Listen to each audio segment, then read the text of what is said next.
You know, there's been some talk here tonight about directors as though they were a separate breed. And I'm afraid I have to take exception to that.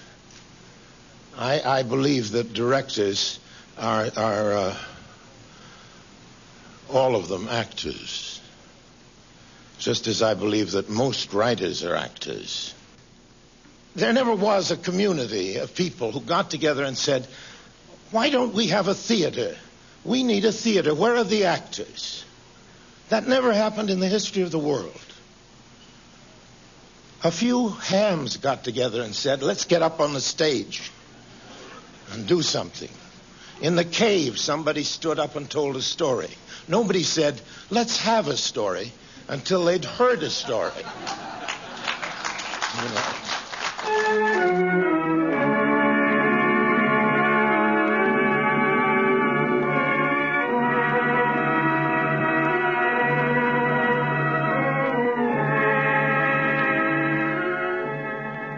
Orson Welles knew how to tell a story. I'm Leonard Maltin, and this is a look at one of America's master storytellers. Whether on the stage, on film, or radio, Welles' great skill was to manipulate the medium in a way that seized the imagination of his audience. The golden age of radio lasted some 20 years, but the radio broadcasts of Orson Welles rank among this century's most unique artistic achievements. Richard Wilson, a member of the famed Mercury Company, recalls why radio was so special to Orson.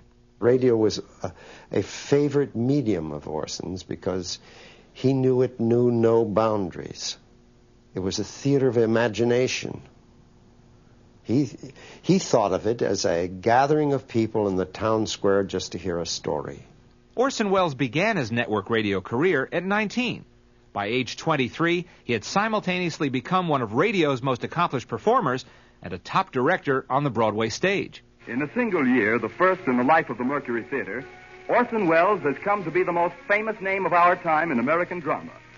Says Collier's Magazine, 23-year-old Orson Welles threw a bombshell into Broadway. Robert Benchley writes in the New Yorker, the production of the Mercury is, I should say, just about perfect. Time Magazine declares, the brightest moon that has risen over Broadway in years. Welles should feel at home in the sky, for the sky is the only limit which his ambitions recognize.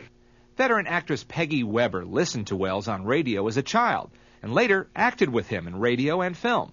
She was Lady Macduff in Welles' 1948 film version of Macbeth. His imagination was so much more vital.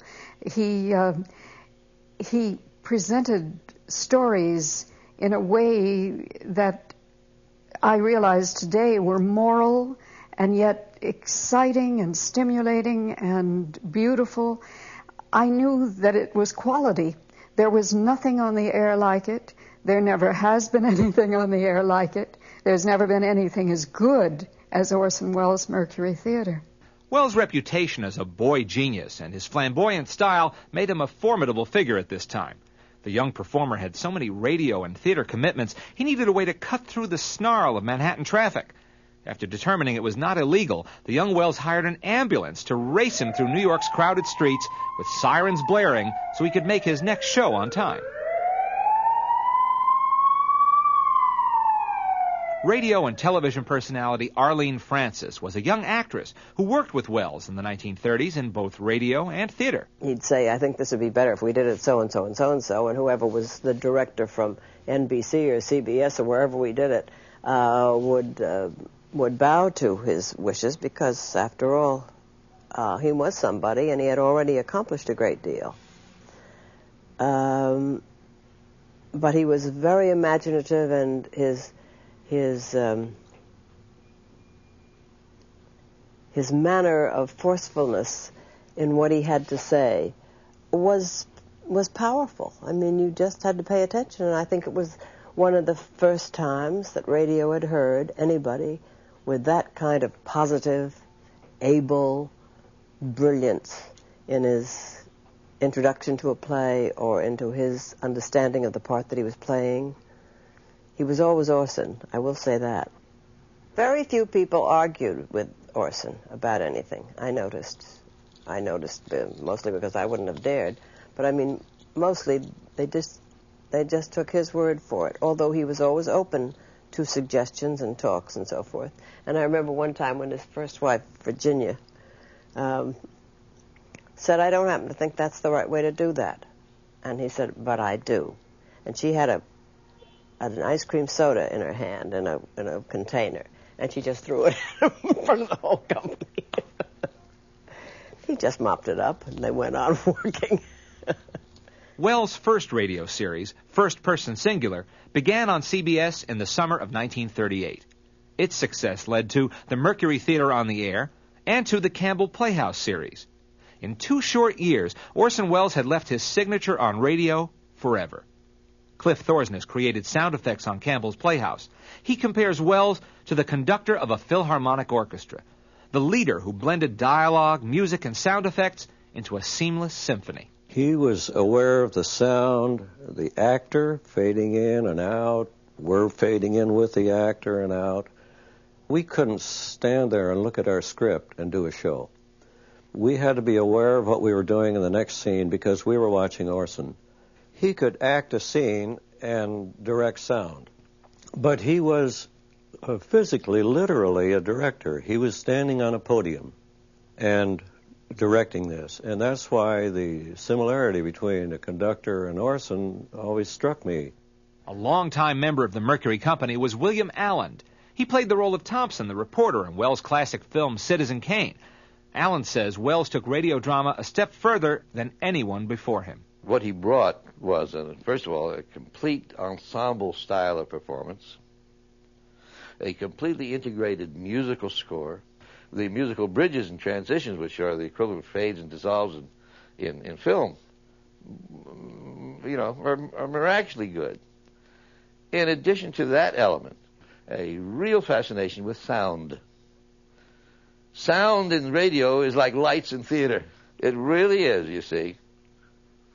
And with sound, you can do so much colorization. It's more than just a background. So that sound became a very creative part of that. And then again, you had finally an ensemble group that did not pander to the lowest common denominator of the audience, but the highest. We played classics. We did the best there is. There was no junk. It was all beautiful stuff, but done in a way with all these elements that he managed to hold the interest of kids, middle-aged, held the interest of everyone. Producer and actor John Houseman, who was Welles' producing partner in the Mercury's theatrical productions, also became a partner in radio. Well, I wrote the first shows. I wrote the first 7 or 8, or no more than that, about 10 shows. The first 1 or 2 I wrote with Orson because he taught me how to do radio shows. After that, I was sort of general editor, but I still wrote most of them. Then when our Mercury season started, this became, there was a time when I never got out of bed because I never had time to get out of bed. So I would lie in bed and write the radio shows, lie in bed, administer the Mercury Theater, and simply because I had no time to get up. The Welles-Houseman relationship was extremely fruitful and extended from radio to the Broadway stage to the making of Citizen Kane. But there was often turbulence between the two men. Actress Geraldine Fitzgerald remembers. It was stormy, but they were tremendous friends, and they were of immense value to each other. Immense. Orson had very good taste, but he didn't need to have any taste at all because he was so talented. They said he was like a busted water main, his talent, and it went all over the streets and down alleys, and it filled up holes and made shapes and patterns. That was Orson. Now, John comes along, and then with buckets and jugs and pots and pans, he collects all this wonderful, wonderful material and allows it to have more shape than perhaps Orson would have bothered to give it. Because he had too much talent to be careful of it. Noted Broadway producer Richard Barr, who began his long career as a member of the Mercury Company, also recalls the Welles-Houseman relationship. Orson was totally undisciplined artistically. Somewhat personally, too, but artistically, certainly. And Jack was the steadying influence, and I think Jack enjoyed that. And He certainly, we all were extraordinarily fond of Jack, as we were of Orson, but the fact is that he's the one that kept it together. The best period of Orson was when he was with Jack Houseman. Richard Wilson. The reason for this, I think, is that it was predicated on the future. That they were both young. They were both still striving, still searching. John Houseman was essential to Orson's early career. And in my opinion, it was an artistic tragedy that they broke up the partnership, because it was, in my opinion, always essential to his career. Because he needed someone to do a lot of the kind of work that he never wanted to do and never liked to do, and to deal with people that he found very difficult to deal with. And then if John had done a lot of the negotiating and so forth, then they could have a good laugh together and get on to the real thing, which was a place for the creativity of Orson Welles to flourish, because that's all that John was ever interested in, to make that. Because he understood that he was, if not the major theatrical artist of the time, is certainly one of the greatest. There was nothing that he couldn't have done, and what was so difficult for him was getting on with the people who put it all together. You see, in the theater, you don't really have to get on with everybody. If the worst comes to the worst, you can take your company and go out in the street and play your play there, and nobody can bother you. So that was really the position that he had at the Mercury Theater. So they withdrew the money, so he put it on a bare stage. So they said that the Cradle Will Rock couldn't speak from the stage, so they spoke from the audience. In other words, he remained always in command. But when he got to Hollywood, because the appurtenances of filmmaking are so incredibly expensive, I mean, the camera, the sound, the lights, the lab, everything, the studio space, costs millions, as you know. Therefore, you have to get along with the people who are going to get those millions. You can't take it out in the street. And that was the basic problem for him for the rest of his life. And if he could have held on to John, or John could have stood up to it all, then John could have done all that for him, as he did. But Orson began to get so frustrated about Hollywood, and to rather kind of, put too much on John, too much of his frustration. Because I know he once threw a table at him. John told me that he'd broken up with Orson and they were not going to produce any more together. And I said, well, you shouldn't do that. He is very valuable to us all, and you should put up with it. And John said, well, I didn't mind him throwing a table at me, but when he sets fire to the tablecloth first and then throws it, then I mind. So I said, well, I agree. I mean, that's a lot. It's a vexed problem always, and not one that I have any intention of trying to solve. How much did our collaboration help Orson to achieve those very early successes of his? And why didn't they go on after the collaboration ended in a substantial way? And I don't know the answer to that.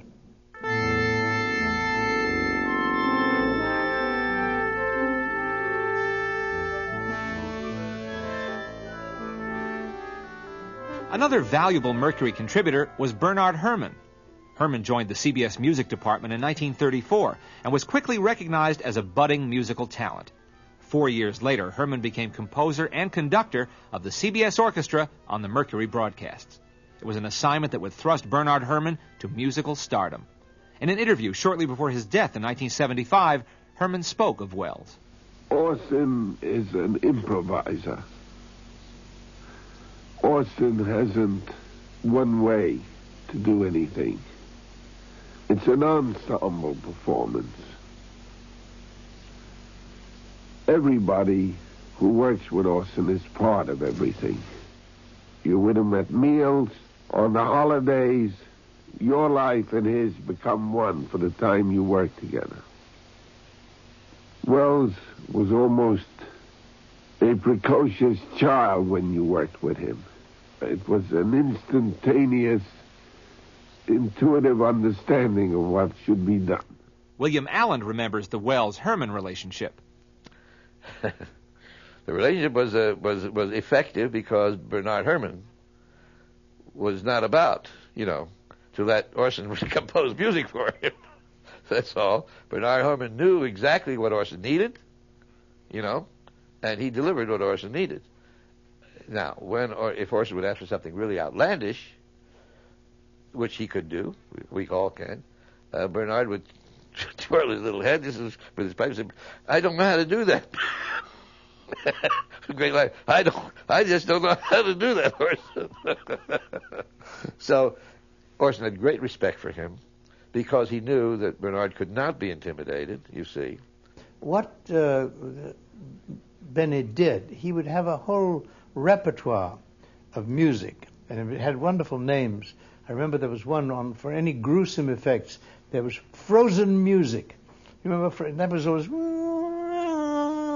And so as the rehearsal went on, he'd say, all right, we use 10 bars of frozen music, and then we'll use that theme and that theme. So it was a matter largely of selection.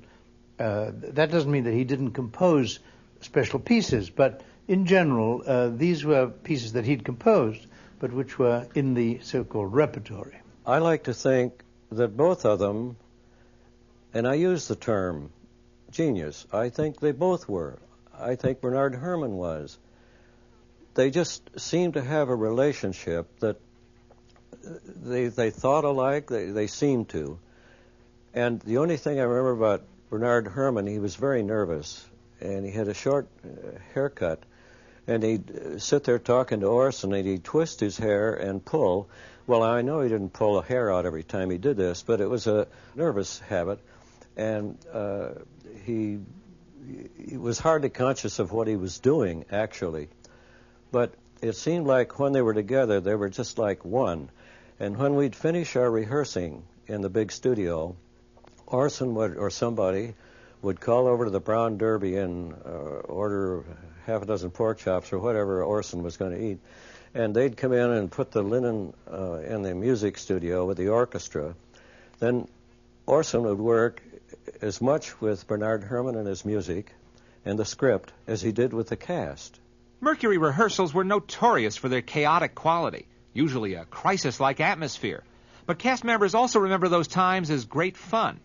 In this rare rehearsal recording made in May 1940, we get a glimpse of Welles directing his ensemble cast for a production of Macbeth. Fay Bainter is Lady Macbeth.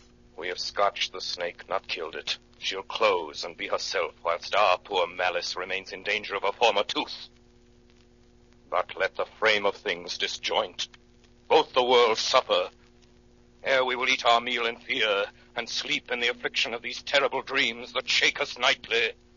Better be with the dead, whom we to gain our peace have sent to peace, than on the torture of the mind to lie in restless ecstasy. Restless, goddamn son of a bitch. Excuse me, I'm very sorry. All right, once again, restless! You like the season of all nature. Sleep. It will have blood, they say. Blood will have blood. Jesus Christ. I'm terribly sorry. But there's coming to our ears the sound of wild, off-stage laughter. Take them away from and it the isn't door. from here. At least go away from the door, man. Wait a minute. You just broke up a whole record. We can hear you out there.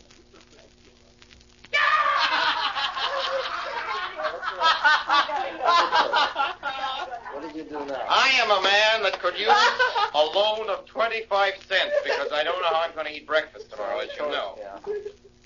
This is a line from Luella. He knows all. He knows all about Hollywood. A line or two, it commences. Orson Welles got himself a husky bankroll in San Francisco. And now he's talking with Laurence Olivier about going into partnership to produce stage plays. Yee-hee! Oh, God, that's fun. You get that idea. That's wonderful. An idea. Where does she make these things up? She doesn't make them up. Close the door. Let's go. Come on, man. We're trying to work. Don't look at me in that way as though I weren't going ahead. Then on Sunday, hell broke loose. We started at 8 in the morning and rehearsed like mad all day. Then, as I remember it, we'd have a sort of run-through rehearsal. Orson directing it naturally and acting in it and giving the cues, and that would happen probably around noon or 1 o'clock. Finally, we'd have a dress rehearsal, and then the great discoveries would be made as to how long or short we were. This was not as much of a problem as one would think, because Orson had an unbelievable capacity for stretching or hurrying shows. I mean, he was such a past master of radio that he could add or just subtract 15 minutes from an hour show without major difficulty. Once in a while, we did have major difficulty. Were you around when Man Who Was Thursday? Well, Man Who Was Thursday was Orson's favorite novel. And so he said, we're going to do Man Who Was Thursday. And he said, I don't want any of you housemen, I don't want your coarse hands touching this work. I shall write this work myself. Wonderful, Orson. Great. So about a week went by, and Orson, have you got a script? Can we have a script? No, I'm working on it. Don't bother me. Don't hurry me. This is my thing I'm really fond of. This is my show that I love. Well, we arrived on the Saturday, and there was no show. Not a word. He'd not written a word. He'd marked a few scenes in pencil. So now we were in desperate, and we sat down, and we sort of, with a paste pot and scissors, and Orson choosing his favorite scenes. He knew the play, the book very, very well. He really loved it. So we sort of started putting a show together, but even that was slow work, because Orson hated to lose anything or whether to add anything. And anyhow, we went into the rehearsal, and the whole thing was, we never had a script. It was all sort of patches, pieces of paper stuck together. And we went into the dress rehearsal, and we discovered that we were 22 minutes short. 22 minutes. Well, that was more than even Orson could handle. And so we had a wonderful idea. I don't know if it was Orson's idea or mine, but what happened is while they were sort of doing their rehearsal, I ran down to the library at CBS, and I collected, it was the end of the season. We were getting ready to announce our new season. So I rushed down to the library, got all these books.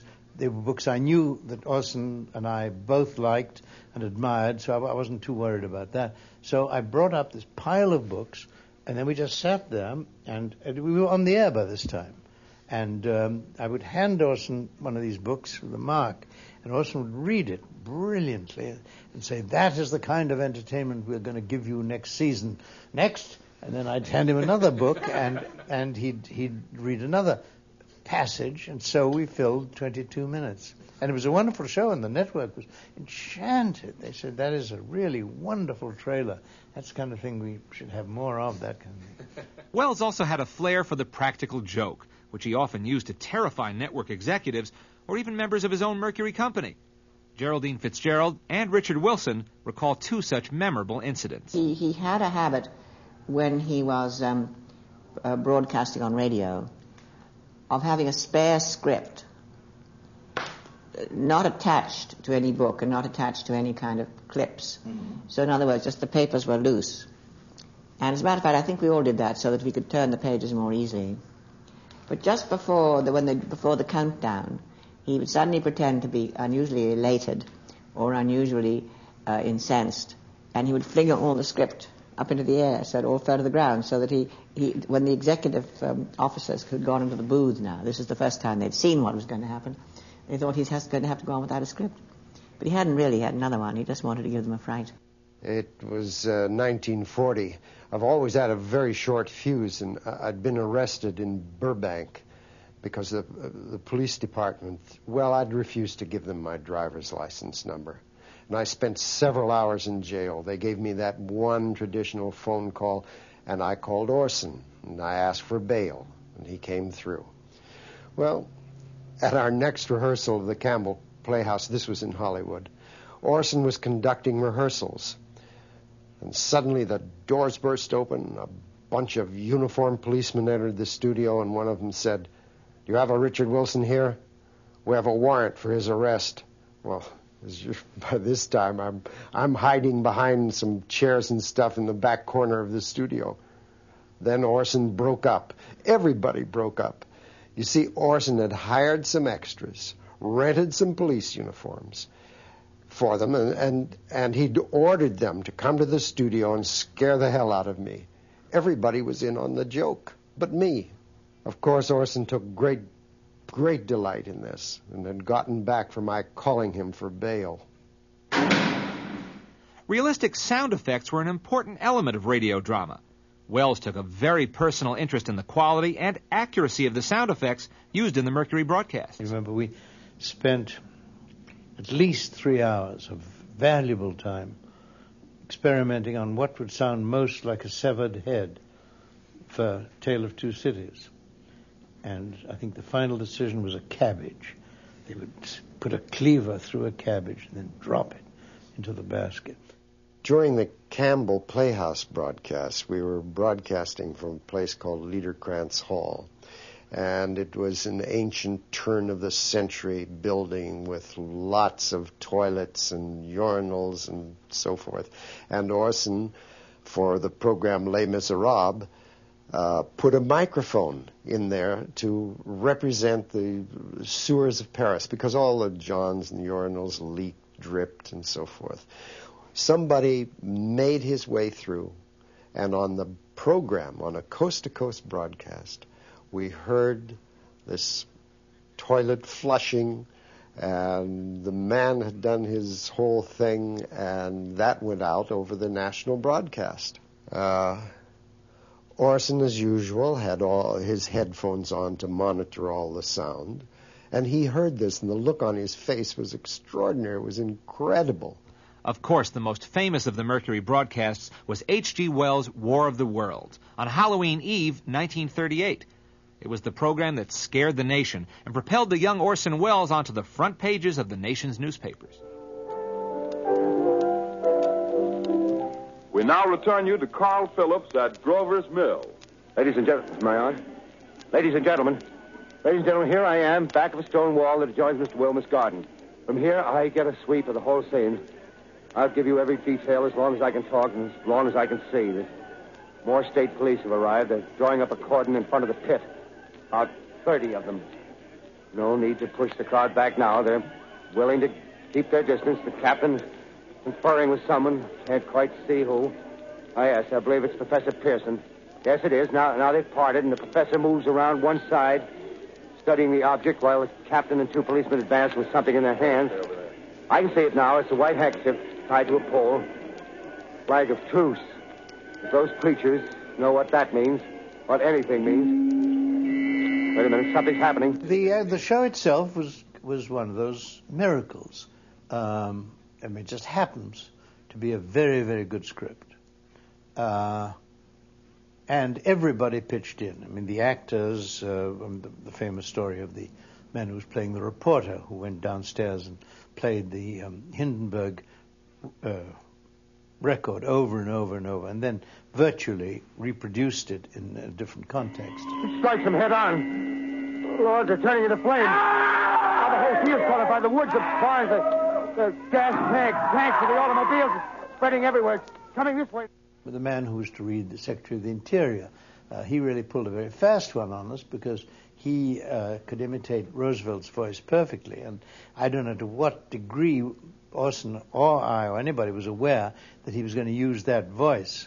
But he did, and of course it was one of the most damning and effective things in the show. Citizens of the nation, I shall not try to conceal the gravity of the situation that confronts the country, nor the concern of your government in protecting the lives and property of its people. However, I wish to impress upon you, private citizens and public officials, all of you, the urgent need of calm and resourceful action. But the whole atmosphere in that studio was absolutely electric. I mean, everybody suddenly realized that there was a chance to do a wonderful show, and the verisimilitude of it, of course, was very important, and that was our main preoccupation. And then Orson himself made an enormous contribution, because the beginning of that show, you've heard it many times, I'm sure, is very boring. It's supposed to be. That was the whole trick. But Orson emphasized that, and Orson carried that a step much further than we would have had the nerve to do, anybody, Stewart or anybody else.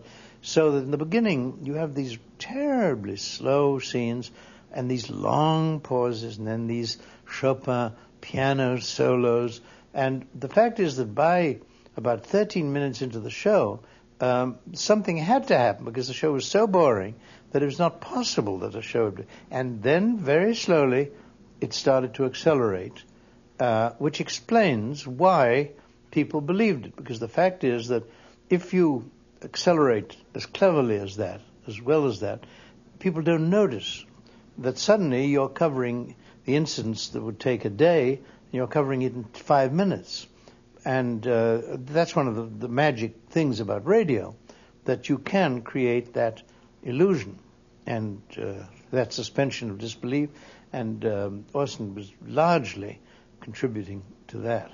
As War of the Worlds aired, Arlene Francis was in rehearsals for Wells' stage production of Danton's Death. She remembers Wells arriving at the theater after the broadcast. And so we used to rehearse at the theater until, midnight or later. And Orson came from that broadcast, and he burst into the studio. We were all waiting for him, and he burst into the auditorium and said, "I don't know what's going to happen. The police are going to be after me. I know all hell has broken loose now because of the fact that I had this War of the Worlds done so well that they really thought it was going on." And he came in. He couldn't believe the reaction to it. None of us could, But we all stayed there a long time, and he was talking about it, and he was... he said, "It's nothing. They made such a big thing out of nothing. How could they do that? How are people so silly as to believe a thing like that? In the first place, they hear my voice. They don't think I'm going to be the one to announce a war between the worlds." We were opposite Charlie McCarthy. Not the senator, but the wooden doll. That was the other network. And Roosevelt sent a telegram the next day saying this only goes to prove that all intelligent people are listening to Charlie McCarthy. He said that.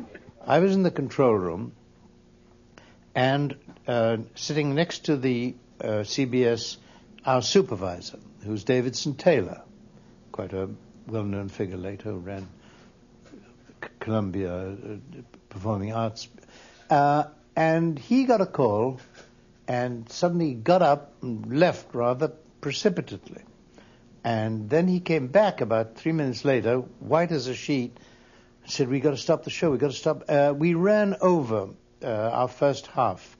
Instead of breaking at 27, 28 minutes, we ran about 35. And I remember that Dave said, "John, you've got to stop the show. You've got to stop it." And I interposed my body between him and Orson and said, no, never, you can't ruin the show. So he wasn't a terribly strong character, and he was not a brutal character. So he sort of stood there helplessly, and for about another 5 minutes we went on until we finished the show. Then as soon as we finished the show, I or David or somebody went up to Orson and said, "Look, you've got to make an explanation because this hell has broken loose, right? And I can't tell you what, but just make an explanation." So he made his set speech, which was all about Halloween. Oh, that was our little Halloween joke, and so on. But by then, I'd had calls in the control room from governors of states, and not to me, but I mean to the show, saying, "What is this? If this is a joke, we're coming down and we're going to punch you in the nose." I mean, this was some governor of Iowa or somewhere. And then the second half of the show went on. Well, by then, the second half of the show is totally uncontroversial. It's pure H.G. Wells, and it's the two last survivors on the earth after by accident they've survived. But by then, of course, everybody was rushing around. Nobody was listening. And then when it was over, CBS sent dozens of house police into the studio. They snatched all the scripts, and they hustled Orson and me into some room, some back room, and they kept us there for about half an hour. Then the press was released to us, and they behaved dreadfully. But the press was very sore at radio. Radio had displaced them as the prime news medium, and they were very sore. So they made the most of it. They would do things like, well, you've heard about the family of 5 that was killed on the New Jersey highway. Have you had any more around the country? And they would all pull things like that. So that we believed for the next 2 or 3 hours that we were mass murderers. As the days wore on, the perception of the War of the Worlds broadcast was transformed from a disaster to an artistic triumph. Within weeks, the Campbell Soup Company became Orson Welles' radio sponsor. I guess they figured if Orson could make the War of the Worlds credible and the Martians credible, he could make Campbell's Chicken Soup credible. So we became the Campbell Playhouse. Of all the reasons for Orson Welles' extraordinary success with radio, William Allen feels a key factor was in Welles' own insecurities about his acting ability. I think that when it came to Orson's acting, his first instinctive performance was always better than his 10th rehearsed one, you see. Because after the first he would start listening to himself and doubting himself. He never really had, in my view, real confidence in himself as an actor. He never really felt that he was really a good actor, which is why he felt the most comfortable and the most secure when he was padded with noses and putty and bellies so that the real Orson could be hidden deep in there. His problem was, as an actor, he never learned to or never could do that tremendously difficult juggling act that a great actor can do, which is to have absolute control of a performance and know what you're doing and at the same time have the passion of it too, you see.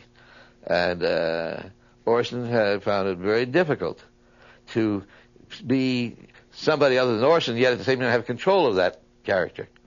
Radio was the only medium that imposed a discipline that Orson would recognize.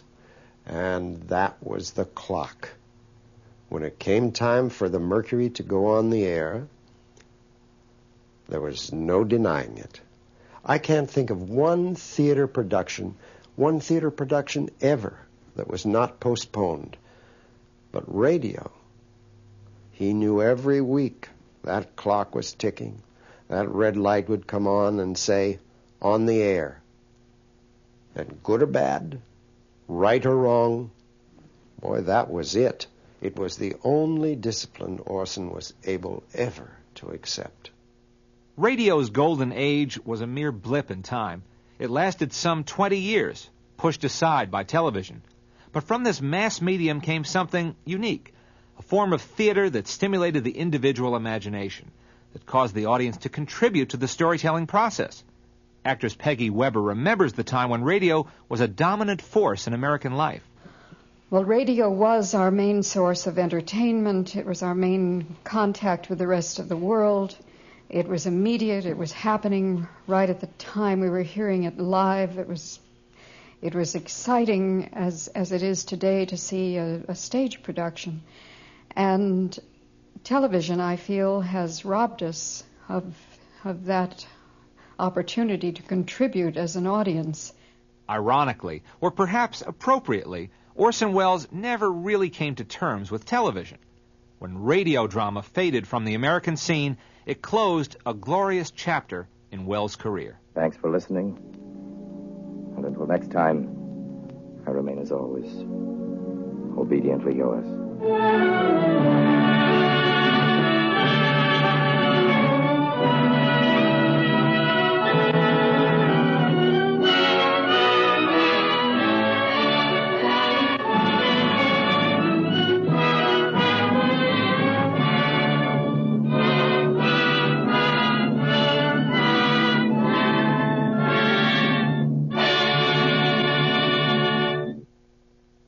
This laser disc was produced by Frank Beecham and Richard Wilson.